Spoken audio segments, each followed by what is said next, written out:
المره اللي فاتت لما كنا بنعمل خلطه الكاري قلنا والله بيضحك علينا، والله احنا فعلا بيضحك علينا.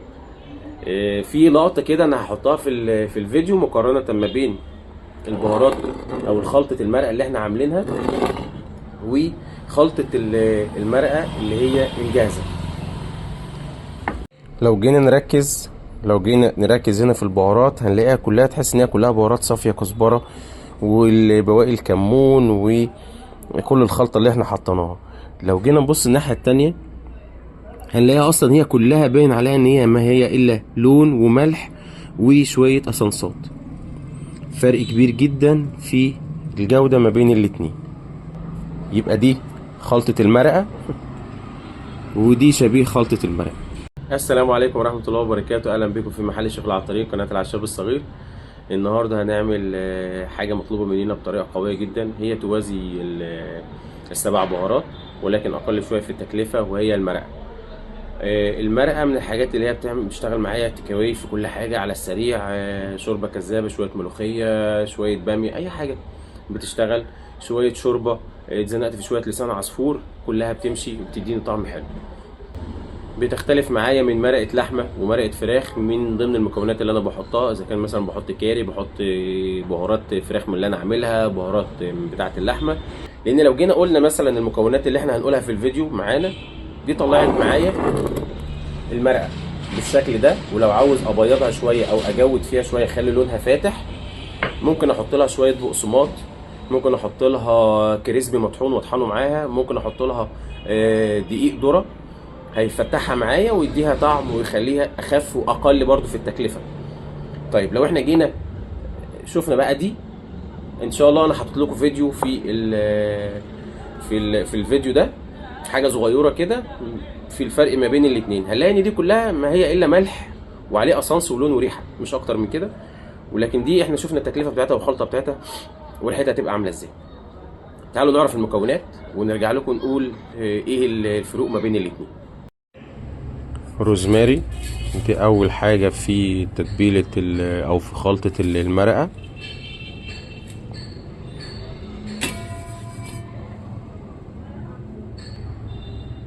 زنجبيل ابيض اللي هو الصيني، يا ريت يكون بس الابيض علشان انا محتاج اصلا المرقه يبقى لونها اصفر، ابيض فاصفر، ما يبقاش اللي هو اللون الغامق بتاع الزنجبيل النيجيري. كزبره بلدي،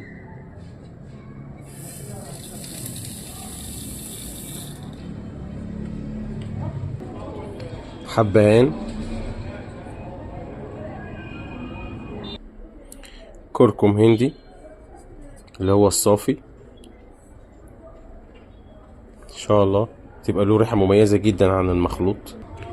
بهارات كاري من اللي احنا كنا عاملينها المره اللي فاتت، او ممكن نجيب بهارات فراخ من اللي احنا عاملينها قبل كده، يعني ما يتراءى ليك. بس انا بحب بصراحه الكاري لان اخر مره كانت ريحته عاليه جدا.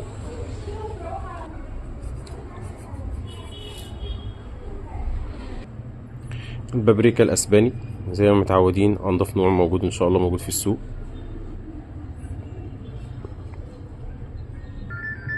كمون بلدي،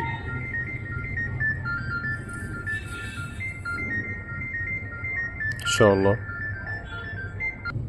فلفل ابيض، احنا مش هينفع بقى هنا نحط الاسود علشان خاطر اللون، زي ما احنا قلنا احنا عايزين خلطة المرقة تبقى لونها فاتح. الزعتر ان شاء الله.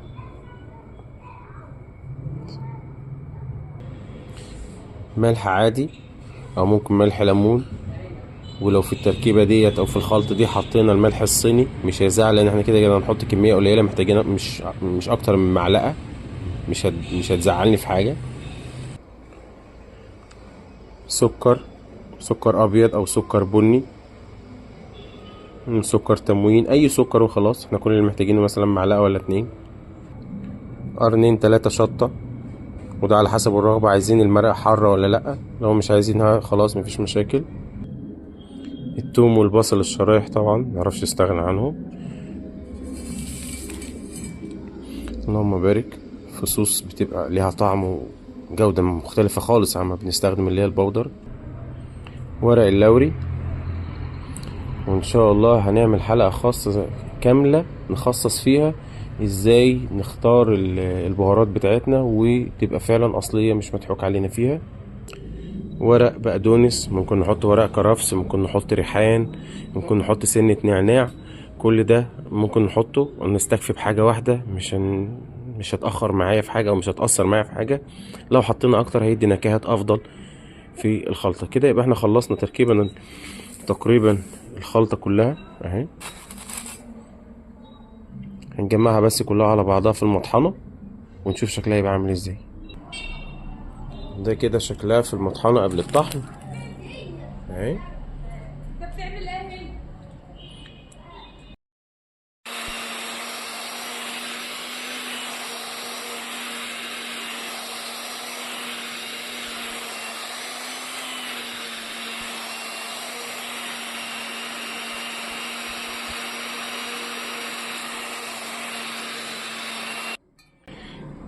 ما شاء الله ما شاء الله، ريحتها قوية جدا، ريحتها حلوة بجد. هو ده المفروض ان ده الشكل بتاع المرقة. لو احنا عاوزين نخلي شكلها مغاير شوية عن الشكل ده وزي اللي بتيجي في المحلات، ممكن نضيف لها مثلا نص كيلو على الخلطة دي. ممكن نضيف لها نص كيلو بقسماط، نص كيلو كريسبي ونطحنه معاها. ممكن نجيب دقيق ذرة ونضيفه عليها. كل دي حاجات بتخلي الخلطة دي لونها يبقى افتح من كده. ورجعنا لكم مرة تانية بعد ما عملنا المرقة بالمعلقة بالجرامات بالناس اللي طلبوها مننا. احنا تحت امركم في اي حاجة، لو حد محتاج اي حاجة تحت امركم يبلغنا بس في الكومنتات واحنا هننفذها على طول ان شاء الله تعالى. هنعمل ان شاء الله تعالى قبل رمضان هنعمل خلطة مجمعة، هنعمل حلقة مجمعة. هنجيب كل البهارات على مراحل كده ونقول ايه الفروق، ايه اللي انا ممكن اشتريه واشك فيه، الاقيه مش حلو الاقيه كويس، الاقيه طازه، ورقه لوري مظبوطه لا دي ورقه قرفه ما هيش مظبوطه، الفلفل الاسود والخلطات واللبخ اللي احنا بنشوفه.